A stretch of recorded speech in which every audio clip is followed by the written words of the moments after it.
In a recent encounter involving the Cleveland Heights Police Department, a female officer was observed recklessly pulling in front of another vehicle while conducting a traffic stop. The driver of the other vehicle, who narrowly avoided an accident, began recording the incident on his mobile phone. 1 second.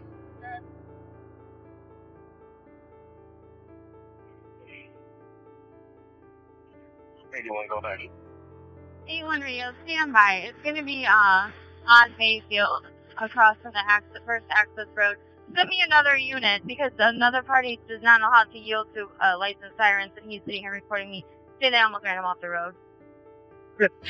You okay? Yeah, I'm okay. I'm Officer Lewis with Cleveland Heights. The reason I'm for the traffic stop is the plates on the vehicle are expired. Yeah, not even a big deal. Do you know that guy behind me in the Porsche? I was trying to hurry up and move over. You're good. No, you're good. You did the right thing. I'm put my lights out and sirens. He did not move over. As the officer stepped out of her patrol vehicle, the officer expressed his concern over the near collision. The officer instructed the driver to wait while she proceeded with the traffic stop. However, the driver patiently parked behind the patrol vehicle and continued recording.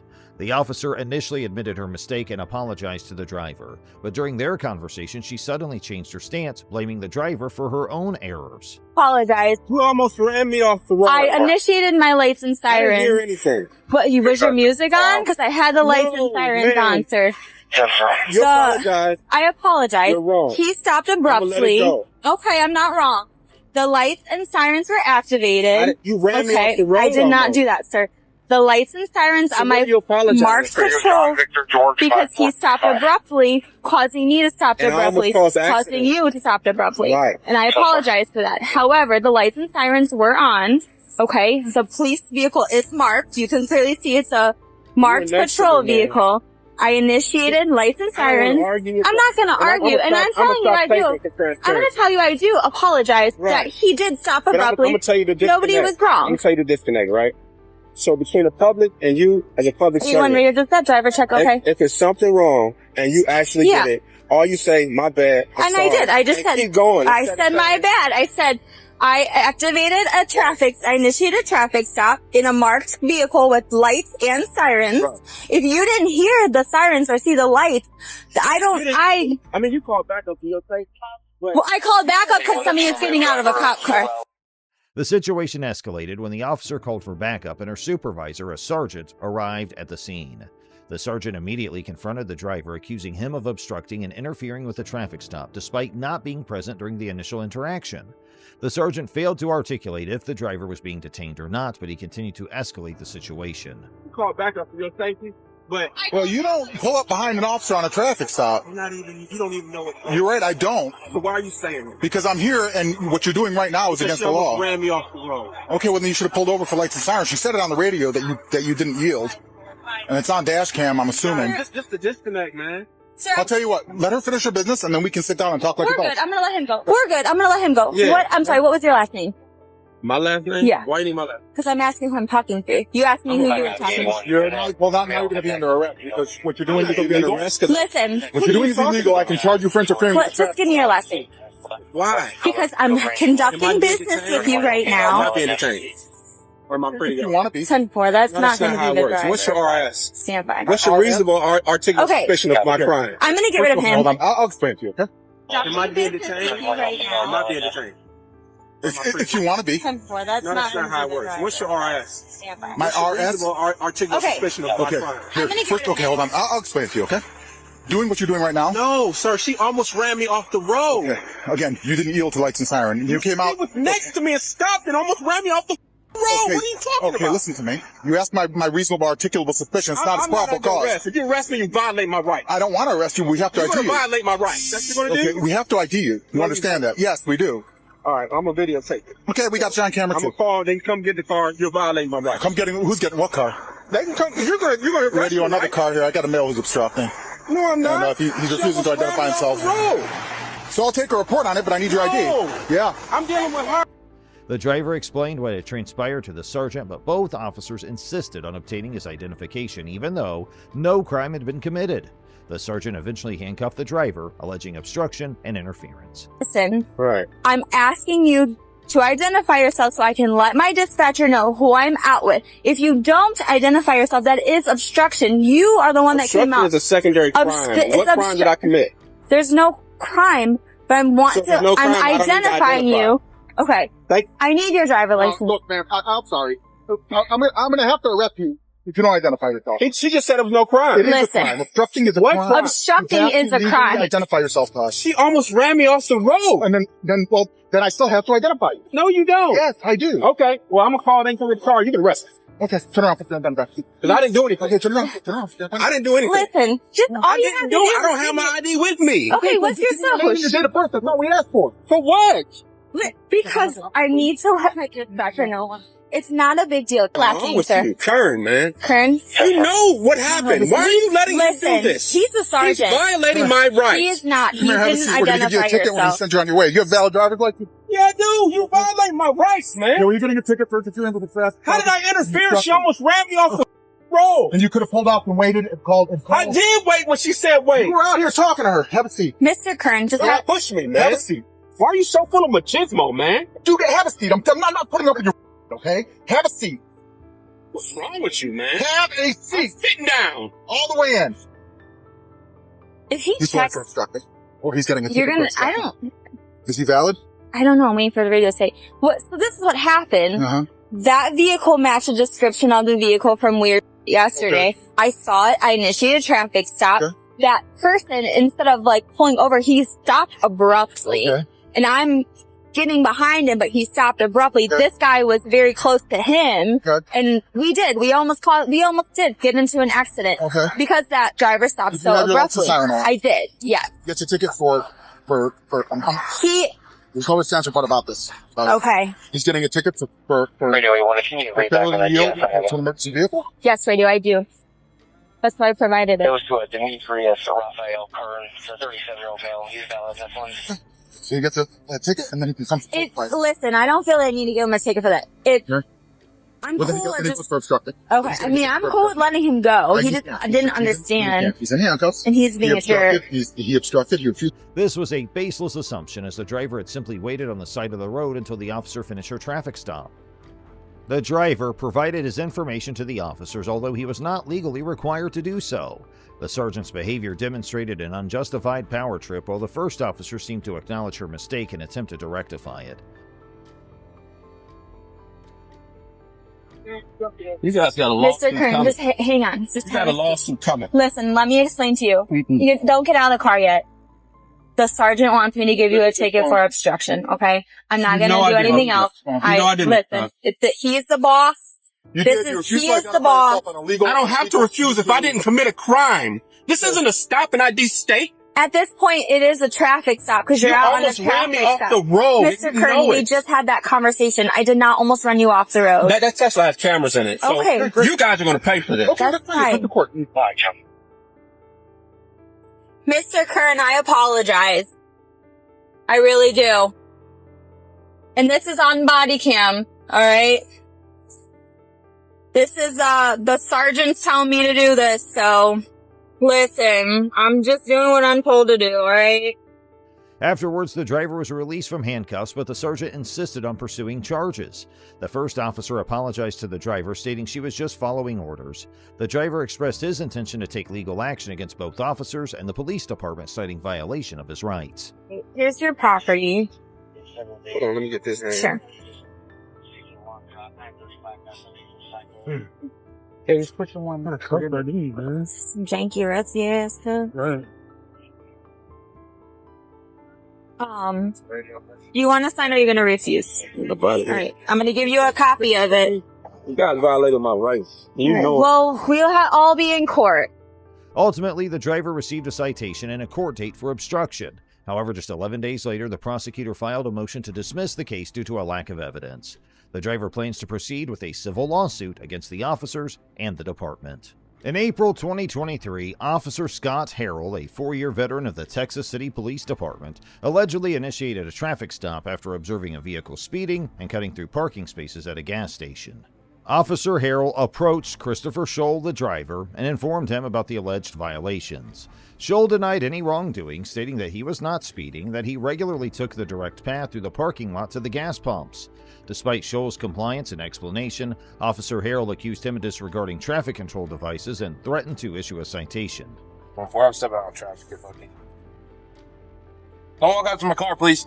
What? Don't walk up to my car, please. Hey, man, you can't drive through the parking lot like that. You got your driver's license insurance? Any weapons in the car I need to worry about? Oh, man. Ford, did you catch my trap? Yes, sir. Have you on the traffic here, bud? Robert John Lincoln, 4732. Robert John Lincoln, 4722. Copy 27. Thanks. 1441 6588 1441 6588. Is there any particular reason why you felt you needed to come through the parking lot like that? I didn't think I did anything wrong. I just came over to get gas. You were speeding and you cut through parking spaces. You know you can't do that. It's just going to be confirmed on Robert. I didn't think I was doing anything, man. I mean, you all walked I'm doing around. is coming to get gas. Yeah. Oh, are we gonna go back and forth, or are you just gonna? You asked me the question. You want me to answer it or not? I'm not. Okay.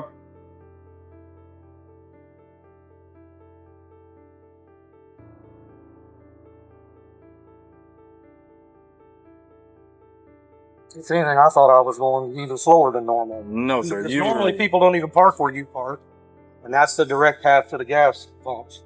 Through the parking spaces is the direct. I do realize that.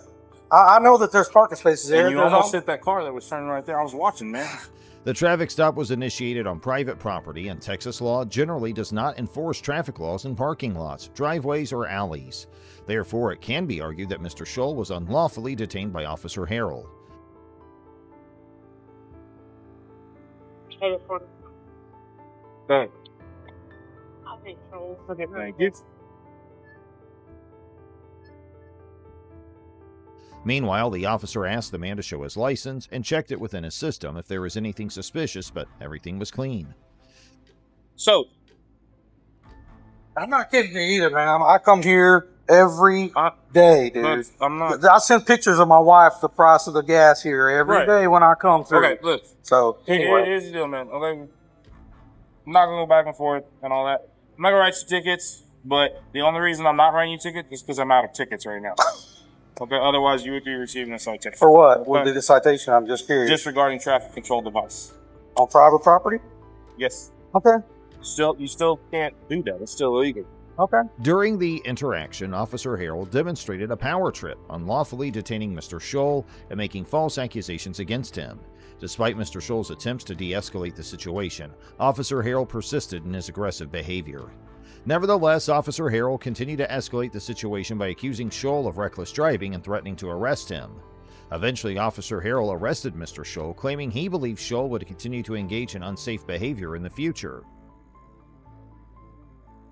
I was sitting right there, and he came through the parking lot and cut through all the spaces. And he came through so fast and whooped into here, and there was a white truck. The white truck had to slam on its brakes. So I come over here. I was just going to be like, hey, man, chill out. Like, chill out. Don't be like that. But he wanted to go back and forth and argue with me and give me all kinds of stuff. And, like, I didn't have any tickets, and I didn't grab a rider this morning. So I was like, man, look, it doesn't have to go this way.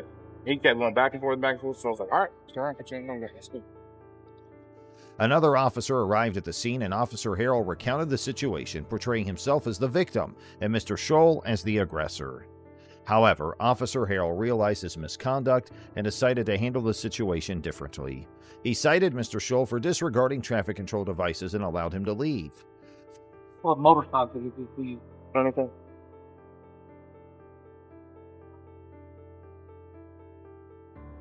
Boy, Scholl's no longer custody. Okay, I see you sign right here. It's not a admission of guilt. Repeat your last? Mr. Scholl is no longer in custody. It's not an admission of guilt. It's just a promise to contact the court on or before the date and time that's written on here. You can contact the court at the bottom here. The information's there and also up there.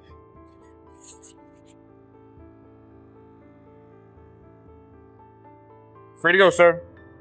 Following the incident, Officer Harrell was placed on administrative duty and is under investigation by the Internal Affairs Department. The Texas City Police Department has strict policies against violating individuals' rights during encounters.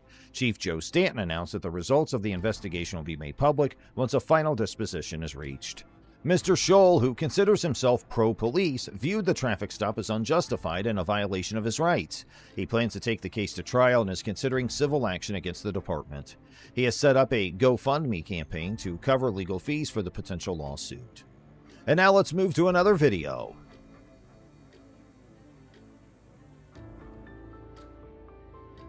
On June 4th, 2021, 3 Locust Grove police officers in Henry County approached YouTuber Hellcat Infamous, suspecting him of loitering and potential involvement in drug-related activities at a gas station.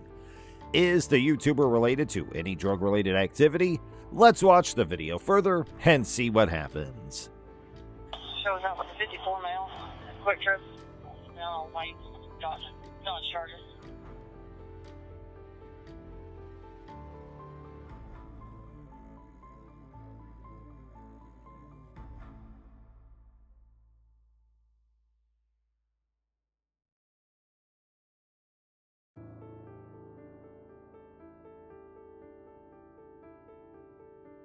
Deputy Nicole Colleen Pitts led her colleagues to approach and interrogate the YouTuber about his activities. The other 2 officials made their way to the spot after being called there by the lady officer. Are you hanging out? Are you meeting somebody? Are you waiting on somebody? Are you lost? I live on. So, the reason I'm asking, we've been here how long? Probably 20 minutes? 30 minutes. 30 minutes? Yeah, You hadn't got any gas. You hadn't gone in and got any food. No. You parked at a gas pump. And I know the tank's not on the side. It's on the other side, right? No, I don't even take this to the gas. So, what are you doing? The second officer entered the frame and asked the YouTuber whether he was hanging out with friends or doing something else. Subtly inquiring as to why he was there, the man responded that he resides there in response to the question, where the officer stated that they had a good reason to suspect criminal activity in the area due to its long-standing history of such activity. Just chilling. I don't want to go home. I can't sit in the parking lot. Because I live out here. Where you have some ID? Let me see your ID. Or is it at the bottom? Some people, what's the problem? Let me see your ID. Acting all confused, the cop asked the guy again, what exactly is he doing at the gas station? Clueless Hellcat asked whether he's doing something wrong while staying up there, as he was just chilling and grabbing something to eat, which is not wrong. You can make it super difficult, but you do. No, I'm just wondering why y'all. But I've literally been on the phone just talking. I know. Go ahead and get your ID. The YouTuber's identification was requested by the police, and the man complains and asked why she is doing so. The officer then advised the young man not to make matters any more difficult than they already were for themselves. The important thing to note here is, according to the Fourth Amendment of the Constitution of the United States, a police officer is allowed to stop a suspect on the street and frisk him or her without probable cause to arrest if the officer has a reasonable suspicion that the person has committed, is committing, or is about to commit a crime, and has a reasonable belief that the person may be armed. Well, in this case, the authorities assert that the YouTuber in question was loitering around the gas station and that the surrounding area was notorious for narcotics trafficking and other forms of criminal activity. Get your ID, and then while you give us your ID, she can speak with you. But you need to identify yourself, so go and get your ID. So right now, what it falls under is loitering. Loitering? Yes. Yes. Because if you were getting gas, waiting on somebody, if you were doing anything other than just kind of hanging out, it wouldn't be an issue. Well, I've been on the phone. We know. This area is known for narcotic activity. It's known for criminal activity. The other officer barged in and asked for the man's ID and said that he is needed to be identified, where the lady officer comes and talks about why he's waiting there so long, as the area is quite popular for narcotics activity, and that's why they're asking for the man's identification. The man claimed he lives out here, where the cop says he believed him but still asked for the ID. Because, everybody... I've never been listen, I know a lot of detectives. If you notice the folks that come, they get their gas and they go. Yeah, but So, the state's definition of loitering is doing something not like the norm. Hanging out at the gas pump, not like the norm. The man gave his ID card for identification. After verifying the YouTuber's ID and discovering no prior criminal records, the officers continued their questioning before ultimately departing without filing any charges. This sequence of events raises questions about the legitimacy of their initial suspicion and the necessity of their prolonged interrogation. The absence of criminal records suggests a lack of reasonable grounds for their continued investigation. that would add to it, but you didn't, so it makes it a little lot better. You get what I'm saying? But I literally come here all the time. I live here. That's what I'm trying to tell you. Yeah, that's fine, That's but you fine. can't just if you're not doing any business, if you're not getting gas, you're not Well, going to I was get food. actually finna go in there. I just had a phone conversation. Well, that's cool, but now that we've had this communication, it's what they call dispelling the alarm. Now that we're able to figure out, okay, this guy doesn't have any issues or anything like that. Now, the lady cop is trying to make the man understand that she came to question due to suspicion, but the man didn't run away after seeing the cop, and that's a green flag that he didn't do anything, to which the man got furious and asked, why would he even run when he's done nothing wrong? To which she replied that it looked better. She was trying to explain why she came in the first place, but her explanation was kind of dumb and baseless. Where the other cop comes in and tried to save the conversation but failed miserably, as the YouTuber claims that he lives nearby and there's nothing wrong with calling on a gas station and talking for a half hour. To which the cop replied that now that we are dispelling the alarm as they had the conversation with the YouTuber and nothing is wrong here. Then we could be by our merry way. But we never met you a day in our life. I've never met you. I've never got She's that. never met you. He's never met you.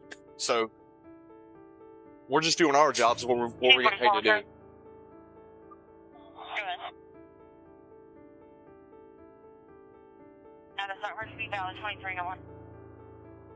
The cops have stated they're merely performing the duties for which they are paid, and the lady cop was talking on her walkie-talkie.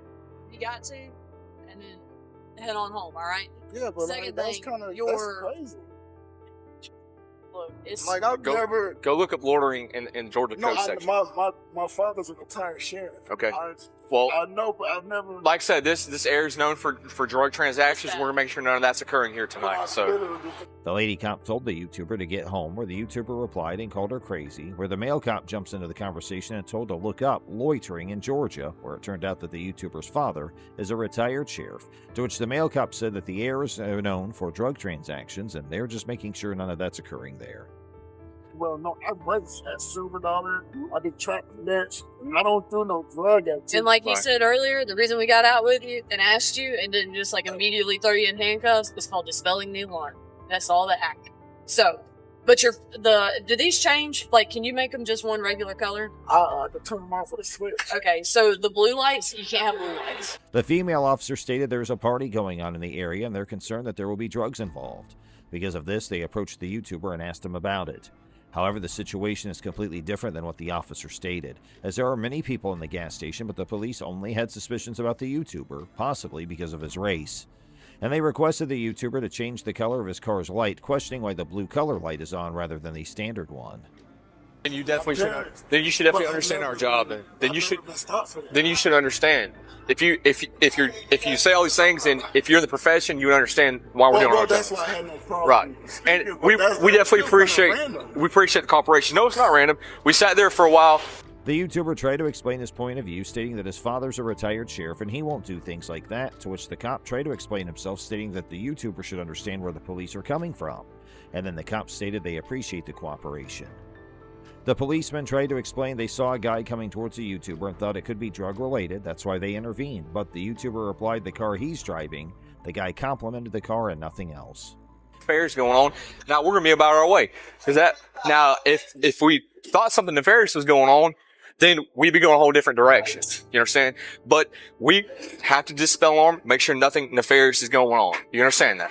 The officers state that they'll be on their way after conversing with the YouTuber. They explain that if they had suspected any suspicious or illegal activities, their approach would have been different. However, their intention was to dispel any concerns and ensure that no nefarious actions were taking place. They encouraged the YouTuber to familiarize themselves with the relevant code section, specifically mentioning loitering, spelled it out, and recommended looking it up for further information. Look it up. Deputy Nicole Pitts, who was one of the cops that was involved in the event, was made to face the consequences of her actions by having her employment with the Locust Grove Police Department terminated. The particular factors that led to her being fired are being kept a secret for time being. During the course of a phone call, Chief of Police Derek Austin verified the accuracy of this information.